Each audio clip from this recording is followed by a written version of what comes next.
Hi guys, BuildZoid here, and today we're going to be taking a look at my first DDR4, well actually not my first, second DDR4 overclock on Z690. The first one I did was actually with single rank Samsung B-die, so this is dual rank Samsung B-die. This is a G-Skill Ripjaws 5 3600 CL14 kit on the Gigabyte Z690 Aorus Pro, the Pro DDR4. The motherboard was obviously provided by Gigabyte, so thank you to Gigabyte for the board.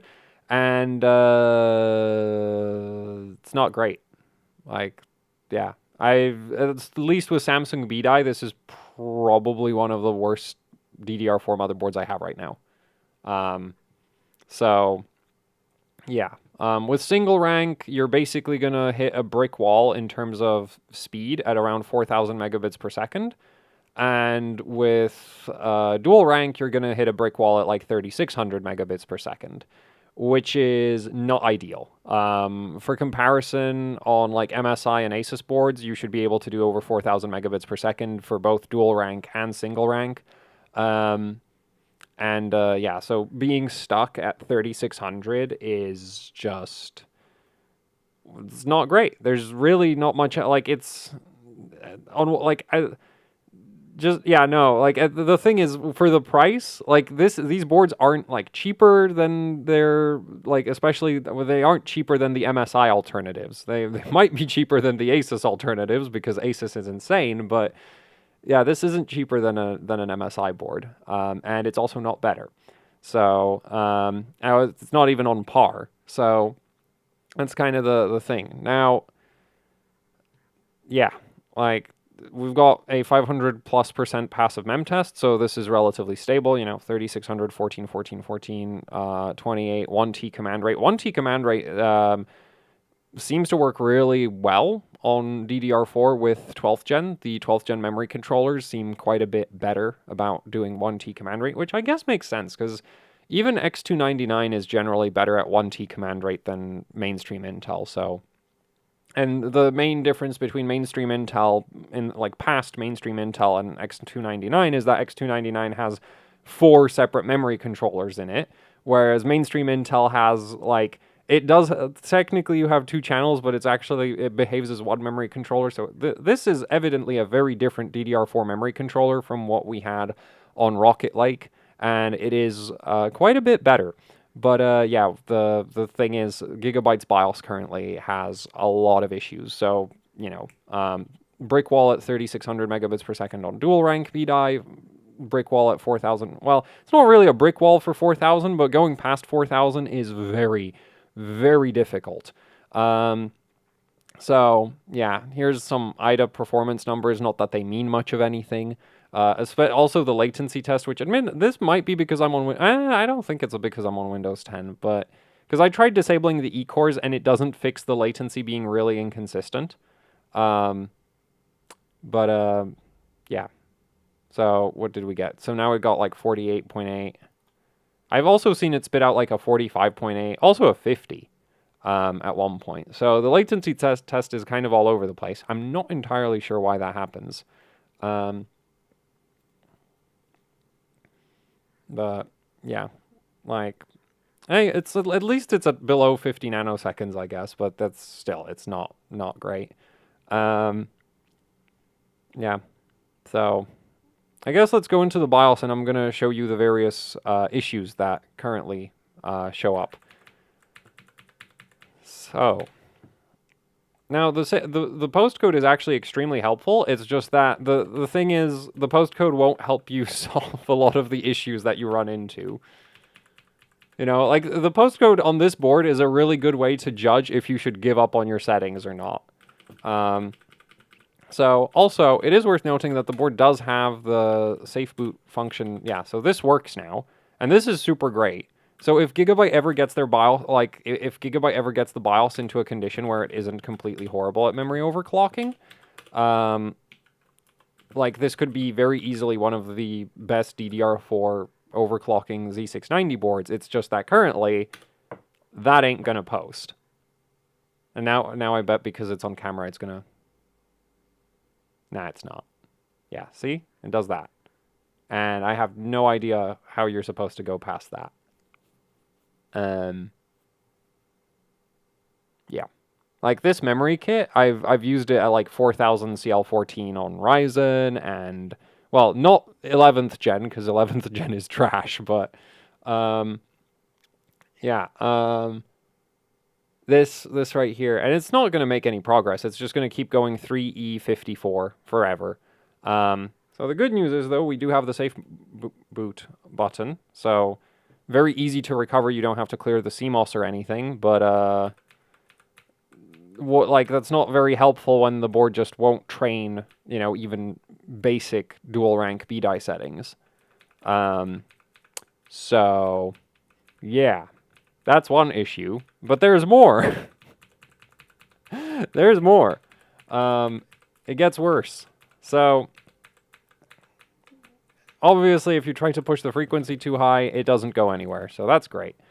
But another issue that you run into with this board, and I think all Gigabyte motherboards, because they all use the same memory topology.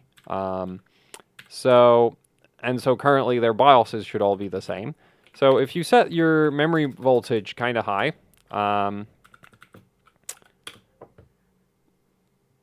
well, your memory, well, if I had the memory training voltage on auto, then I wouldn't have to change that setting. But if, yeah, so that 4E54. Basically, if you set the memory voltage too high, it won't post. Again, you can just recover from that with safe boot, but like, you know, it would be better if we didn't need to, if it would just freaking train. So yeah, that's kind of really it with this motherboard. Is just like, it's not great. It's really, really not great right now. I've not tried any other memory ICs than B-die and single rank B-die. The thing is, like, I don't know why you would want to run single rank B-die currently. I've not tried 4x8, but so far I've tested like 2x8 and 2x16. Maybe 4x8 is less broken, which wouldn't really make any sense because 4x8 would be like, this is a daisy chain memory topology, so if anything, it should prefer 2x16 over 4x8. But considering the state of the current state of the BIOS, maybe 4x8 would actually work better. Yeah, it's yeah. So that immediately fixes that. If you have the training voltage too high, and the thing is, you should like.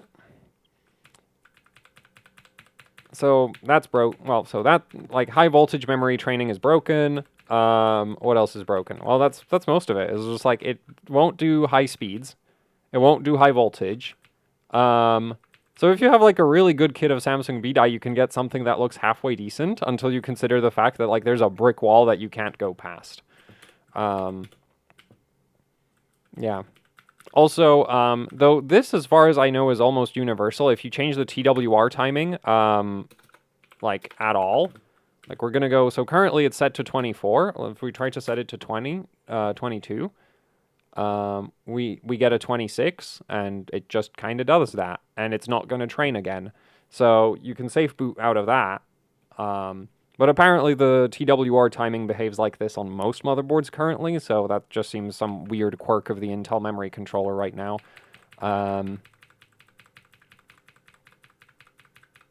Or at least I've heard from other people that like they've run into this with other boards. So that I don't think is necessarily something where you can go like, oh, Gigabyte screwed up TWR. That just seems to be kind of not working perfectly right now. Actually, I wonder if you could set it to 24 and if that would... I doubt it. Yeah. Oh, wait. Nope. That works. Okay, cool. No, it doesn't.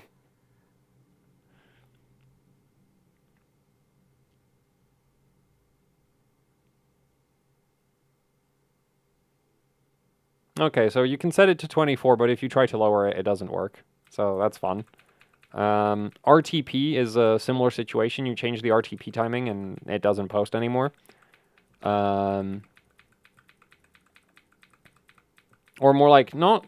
You try to lower the RTP timing. That's basically the issue. So, yeah, that's kind of the current state of Gigabyte's support for Samsung B-die on dual rank right now. Tertiary timings seem okay. There doesn't seem to be anything particularly wrong with those. Also, at lower frequencies, the RTLs train fine, but at higher frequencies with 1T command rate, they don't.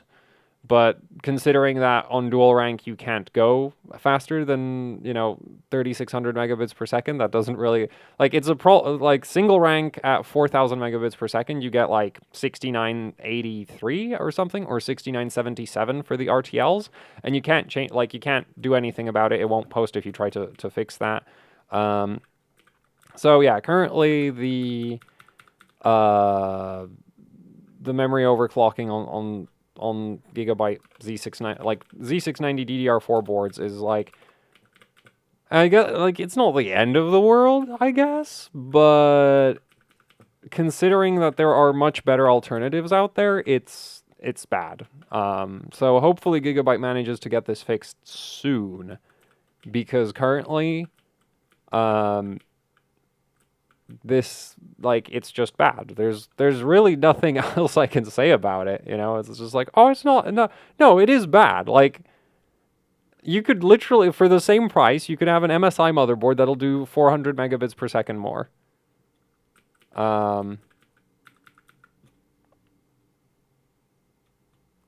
And so this right here is just kind of like not acceptable. Though I want to try if maybe changing the termination will help with higher frequencies. I doubt it, though. I really doubt it.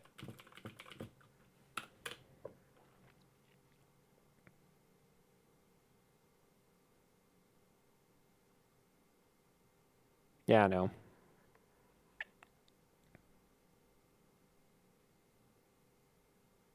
Yeah, I was just going to 54 again.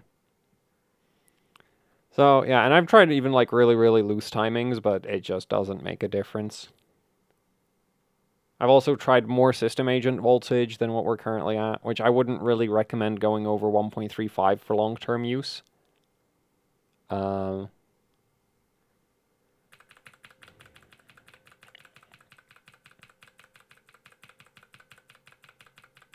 Oh yeah, I guess one of the sort of Gigabyte things about the BIOS right now is you also have like VDD/VDDQ over here, which you can just ignore that setting. The only one, like, yeah, you can just ignore that setting. It, like, that option shouldn't even be present in a DDR4 motherboard's BIOS, so I have no idea why that's there. That's from like their DDR5 boards. I don't know, maybe in Gear 2 it'll be less terrible, but like, the thing is, with Gear 2, your memory latency goes through the roof, so if you need Gear 2 to run 3733, just don't. But I don't think it'll make a difference. Yeah. Oh? Okay, so in Gear 2 it works, but that's, like, not worth it at all.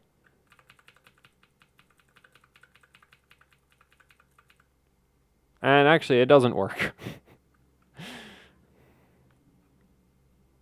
So... Oh, and the safe boot button doesn't work now, so we're gonna have to...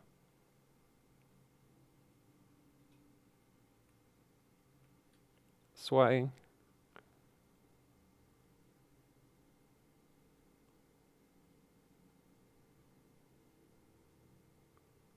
Yeah, so... that's kind of the current state of Gigabyte's DDR4 memory overclocking support right now. It's... oh, well, it trained now, but the fact that, like, it got stuck on 55 is like, okay, this probably isn't going to be very stable. Oh, wait, no, it just recovered. Yeah, so it went into recovery, because safe moded it. I don't know, let's... try 18. And actually, I'm just going to set everything back down to auto.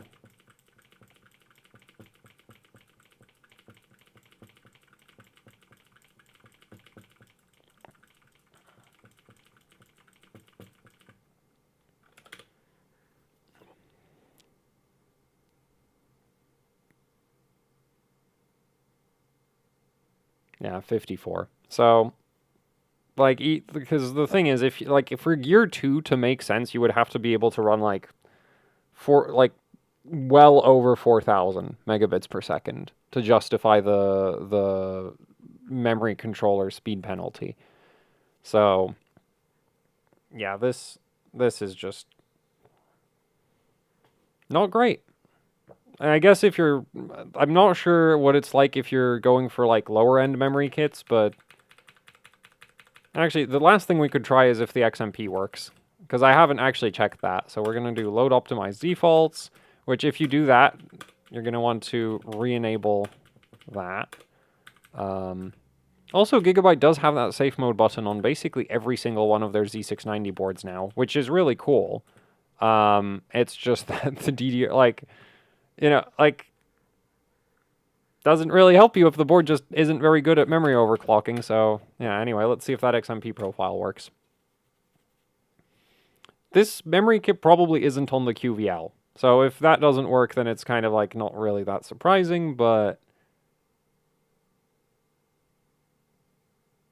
that's new. I've not seen it get stuck on 4C before for that long.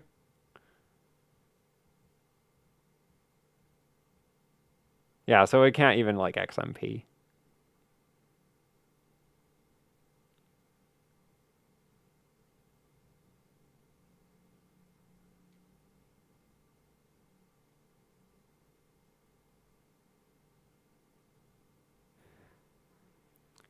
Safe boot.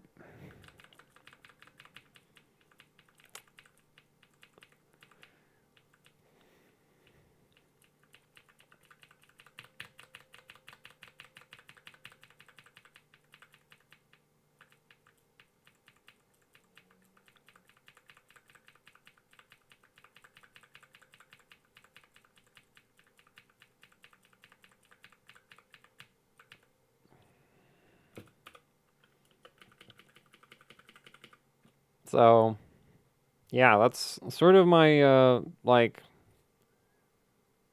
first impressions, I guess. I wonder why it won't boot, though. Let's try if I just, like, set the voltages for it.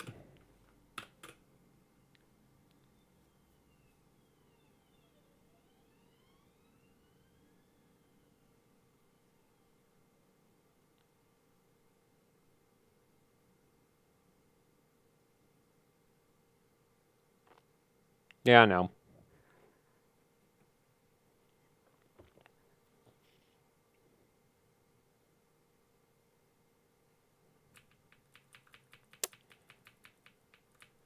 Well,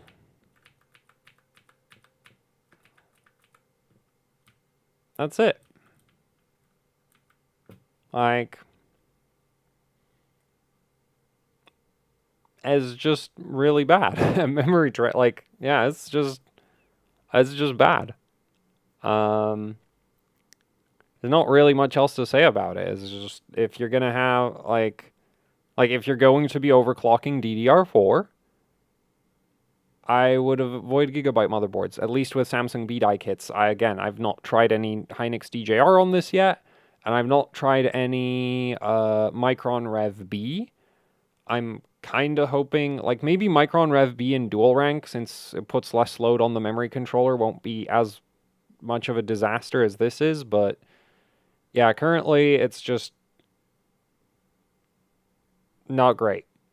Like, and that's kind of an understatement. Like, this is probably the worst DDR4 overclocking motherboard I currently have in my collection, with the exception of like X99 motherboards, which are, a complete dumpster fire. But like if you need to compare something against X99 when it comes to memory overclocking, things are really bad.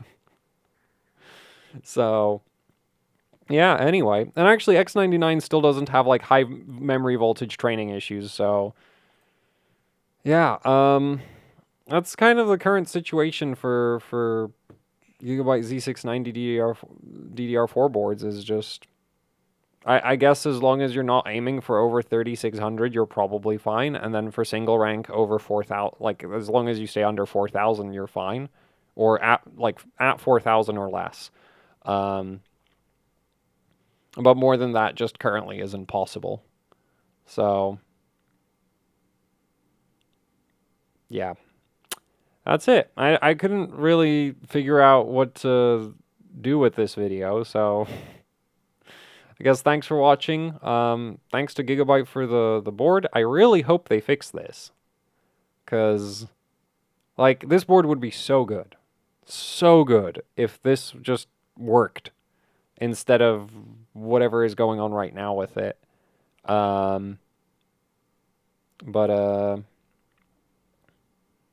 yeah. That's it for the video. So thanks for watching. Like, share, subscribe, leave any comments, questions, suggestions down in the comment section below. If you'd like to support what I do here with actually hardcore overclocking, I have a Patreon. There's a link to that down in the description below. There's also the AHOC Teespring store where you can pick up shirts, stickers, posters, you know, the usual YouTuber merch. Both Patreon and Teespring help out immensely with running the channel, so it would be much appreciated if you'd check them out. And yeah, that's it for the video. It's a good thing I'm not releasing this until after I have shipping confirmation on the next set of boards. Oh well, that's it. Thanks for watching. Goodbye.